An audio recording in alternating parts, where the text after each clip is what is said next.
বিপিএলের লভ্যাংশ দলগুলোকে দেওয়ার নীতি ধরে রাখতে পারছে না বিসিবি। 2024 সালে কিছু টাকা পেয়েছিল দলগুলো, এবার লাভ না হওয়ায় সেই সম্ভাবনা নেই। তারপরও বিসিবি চেষ্টা করতে চায়। অন্যদিকে পারিশ্রমিক পরিশোধে এখনও গড়িমসি করছে ঢাকা ক্যাপিটালস। ফারুক আহমেদ সভাপতি থাকাকালে প্রথমবার বিপিএলের দলগুলোকে দেয়া হয় লাভের ভাগ। পরিমাণ বাড়ানোর কথা ছিল এবার, আশা পূরণ তো হচ্ছে না, উল্টো শুনতে হতে পারে হতাশার খবর। এবার যে লাভের মুখই দেখেনি বিসিবি।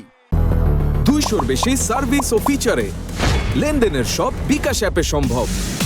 আমাদের হিসাবে প্রায় 2,80,00,000 টাকা, তার মানে তারা প্রায় 1 কোটি টাকা অলরেডি লোকাল প্লেয়ারদের দিয়েছে। বাট টোটাল এখনও আমাদের হিসাবে 2,80,00,000 উইদাউট ট্যাক্স, আর ট্যাক্স সহকারে এটা 4 কোটি সামথিং।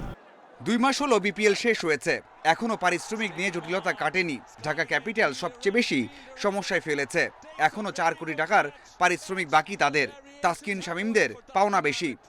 তাসকিন বলেন, সাইফ বলেন, সবার সাথেই কন্ট্যাক্ট হচ্ছে। জিনিসটা হচ্ছে যারা ডাইরেক্ট সাইনিং তাদেরটা তো আমাদের কন্ট্রাক্ট দেখতে হচ্ছে, কিন্তু যারা অকশন থেকে কেনা হয়েছিল তাদেরটা তো হিসাবটা ক্লিয়ার। সো আমার জানা মতে যেরকম ঢাকার তাইজুলের ফুল পেমেন্ট হয়ে গেছে, মিথুনের ফুল পেমেন্ট হয়ে গেছে। ঢাকা প্রিমিয়ার লিগ হয় মার্চ এপ্রিলে। এবছর লিগের খবর নেই। যাদের সংসার চলে বড় মঞ্চে খেলার স্বপ্ন দেখেন, তাদের জীবন থেকে কেটে যাচ্ছে একটা বছর। বোর্ড বলছে সব প্রস্তুত করে ক্লাবগুলোর জন্য তারা অপেক্ষায় রয়েছে। ক্রিকেট বোর্ড কিন্তু 100% রেডি। কালকে যদি হয়, কালকেই আমরা কিন্তু খেলা শুরু করতাম। মাঠ ready, wicket ready, cricket ready, ball ready, umpire ready, সব ready. We can immediately start.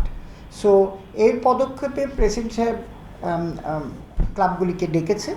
DPL মাঠে ফেরানোর জন্য এরই মধ্যে সভাপতি বুলবুল ক্লাবগুলোর সাথে বসার সিদ্ধান্ত নিয়েছে বলে জানিয়েছেন এই পরিচালক। Mazharul Islam, independent news.